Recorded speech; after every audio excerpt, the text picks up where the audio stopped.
The secret that makes her want to say yes almost every time. Most men struggle to get what they want from women, and they usually blame the wrong things: money, looks, height, status, confidence. But what if none of those is the real problem? What if the reason she keeps saying no has less to do with what you're asking and more to do with how she feels when you're asking? Think about that. Because there is something certain men understand about women that most men never learn. And when you finally understand it, you may notice something strange. She listens differently, she responds differently, and sometimes she starts wanting to say yes before you've even finished asking.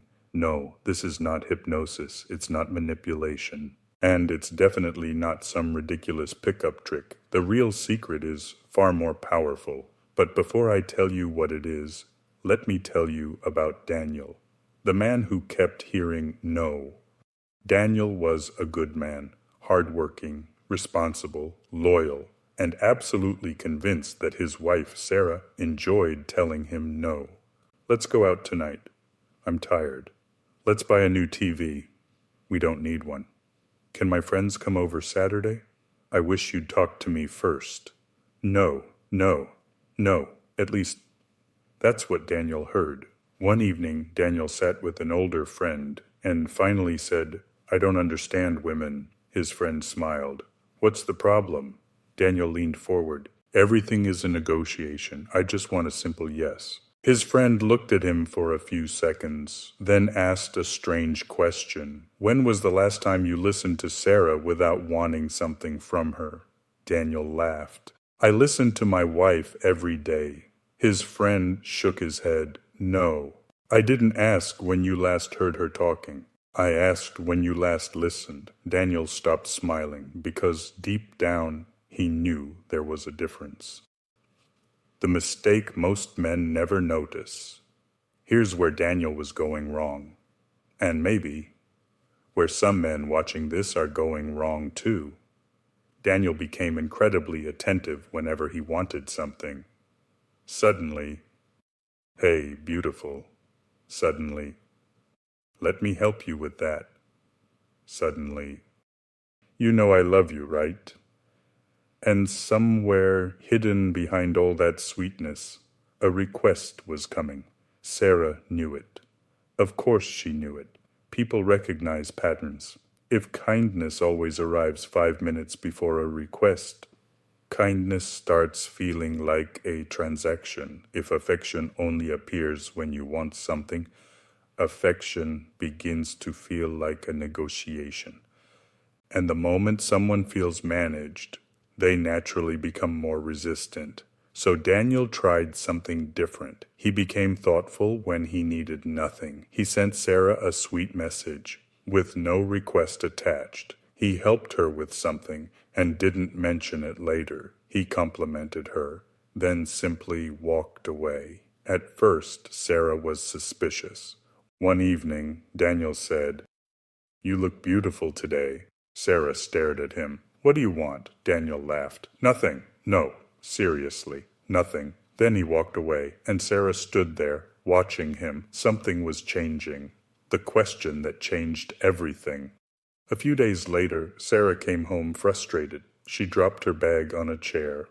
"I'm so tired of my manager." Normally, Daniel would immediately become Mr. Fix-It. Report him. Talk to HR. Find another job. You complain about this every week. Daniel always had a solution. The problem was, Sarah wasn't always asking for one. This time, Daniel put his phone down. He looked at her and said, "That sounds exhausting. What happened?" Sarah talked. Daniel listened. No interruption, no lecture. No 10-step action plan. Then Daniel asked one simple question. "Do you want my opinion or do you just need me to listen?" Sarah paused, then smiled. "Just listen." So Daniel listened, and something happened that night. Daniel didn't solve Sarah's problem, but Sarah felt closer to him. Why? because people are deeply affected by feeling understood, not analyzed, not corrected, not managed, understood. Remember this: people rarely forget how you make them feel when they're vulnerable. If every conversation becomes a lecture, they stop opening up. But when someone feels heard, walls begin to come down. And when walls come down, connection enters. Why fighting her no makes things worse. Now pay close attention, because this is where many men destroy their own influence. She says, I don't feel like going out tonight. And immediately, why not? You never want to do anything. I went with you last week. You always do this. Congratulations, a simple no has now become a courtroom trial. Here's the problem. If every no creates anger, silent treatment, guilt, pressure, or emotional punishment, she learns something. She learns that honesty with you is expensive. And when honesty becomes expensive, people become guarded. Daniel had done this for years. He didn't scream, he didn't threaten, but he would become cold, quiet, distant, and Sarah knew exactly why. Daniel thought he was expressing disappointment. Sarah experienced it as pressure. So Daniel changed one thing. The next time Sarah said no, he simply said, okay, I understand. That's it. No attitude, no punishment, no dramatic silence. And something unexpected happened. Sarah looked at him and said, maybe we can do it tomorrow. Daniel almost laughed, because he finally understood the paradox. When people know they are genuinely allowed to say no, their yes becomes more meaningful and sometimes more frequent.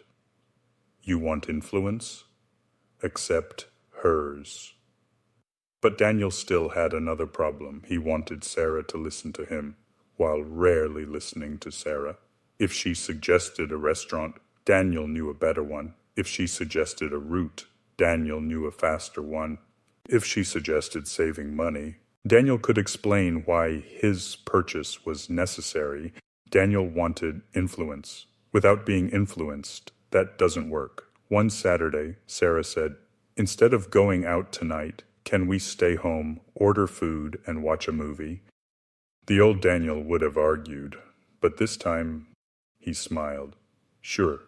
They stayed home. They ate too much. They laughed. They watched half the movie and spent the other half talking. A few weeks later, Daniel wanted Sarah to attend an event with him. He said, I'd really like us to go together, but if you're exhausted, I understand. Sarah thought for a moment, then said, okay, I'll go. Why? Not because Daniel had discovered magic words, but because the relationship no longer felt like a competition. Daniel had started making room for Sarah's wants, and Sarah naturally became more interested in Daniel's. You want consideration? Become considerate. You want flexibility? Stop being rigid. You want someone to care about what matters to you? Pay attention to what matters to them. Learn her world. Here's something incredibly powerful and surprisingly rare. Pay attention. What does she worry about? What makes her laugh? What is she trying to accomplish this year? What's the name of the co-worker she keeps mentioning? What makes her withdraw? What dream has she mentioned 3 times that you keep forgetting? Sarah once told Daniel, I have a huge presentation Thursday.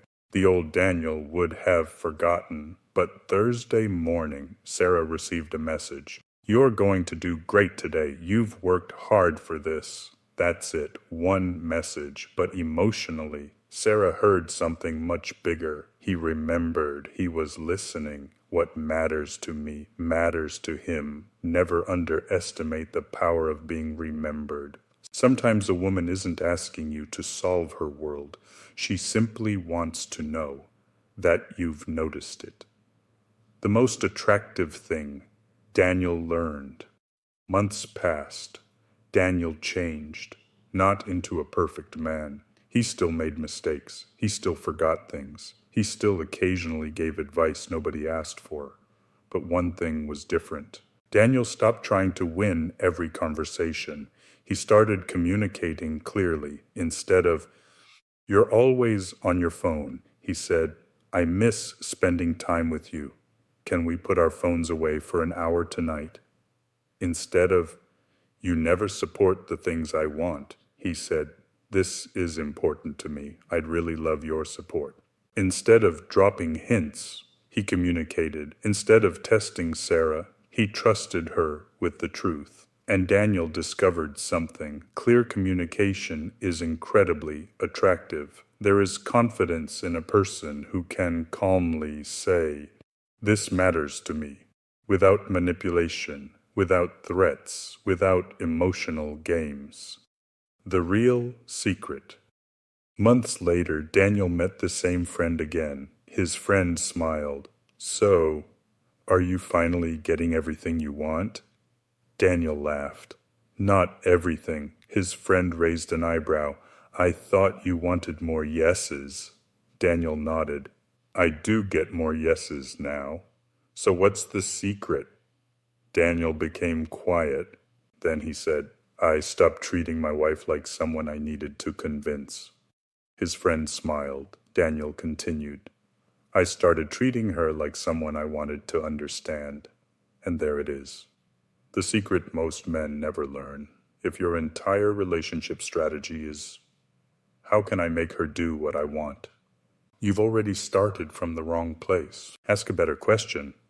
How can I build a relationship where we both care about what the other person wants? That's real influence, not manipulation, not pressure, not pretending to be nice. Connection, trust, respect, attention, and the emotional strength to hear the word no, without becoming a completely different man. The final twist.